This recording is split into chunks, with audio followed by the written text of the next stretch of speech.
In addition to being First Lady, a public figure, a journalist, you're also the mother of 4 children.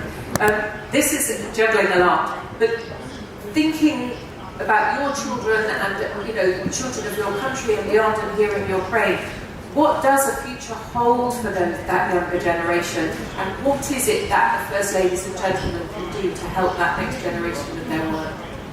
Dear moderator, thank you for thought-provoking question. First of all, I would like to welcome the initiative of the First Lady of Ukraine, Olena Zelenska, to hold this first summit of First Ladies and Gentlemen. This is a very important platform to discuss our problems and maybe find solutions. As you said, I am a mother of 4 children. Shushan is our 3rd child. She is 16 years old and is a student at UWC. When I was preparing my answer, I asked her to share her vision regarding to this question as a common teenager. And this is Shushan's answer. I'm quoting.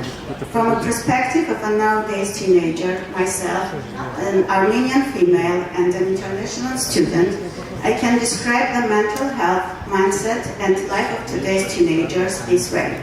Today's teenagers are the generation that is really passionate about change, equality, justice, human rights, and sustainability.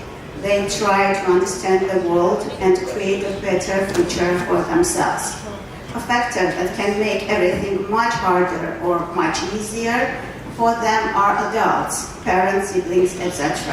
And I believe the one thing that adults can do is helping teenagers understand some things and then making them feel free in their choices.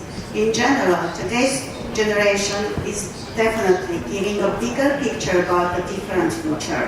And all they need is to have the opportunity to create something by their own passions, actions, and mindset. And quote.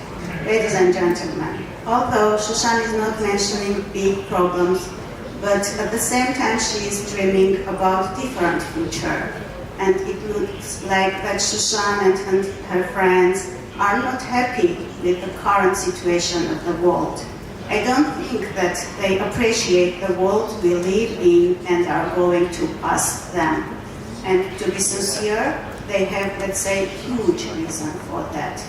We are returning from the exhibition Martyrology Children, where we commemorated the deceased children in Ukraine from February 24, 2020 until now.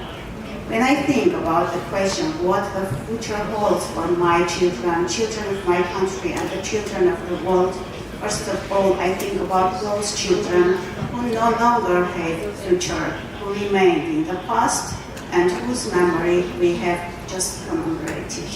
I think that we, the adults, did not do our utmost at the time so that the future would not prepare such an end of life for them.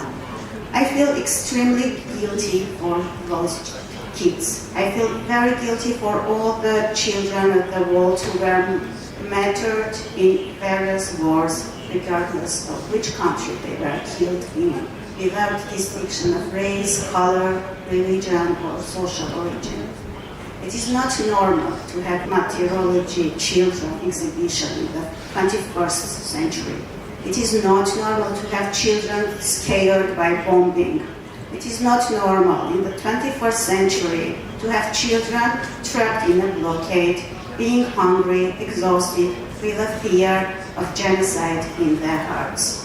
As we speak, 120,000 people, peaceful people of Nagorno-Karabakh are on the verge of humanitarian catastrophe due to the inhuman blockade of Lachin corridor and subjected to constant life threats. 30,000 children living in Nagorno-Karabakh are struggling from malnutrition and lack of food. They are forced to stand in a queue for hours in order to get some minimum amount of food. They are witnesses frequently recorded cases of faintings which is directly related to the overstressed mental state of the residents in Nagorno-Karabakh.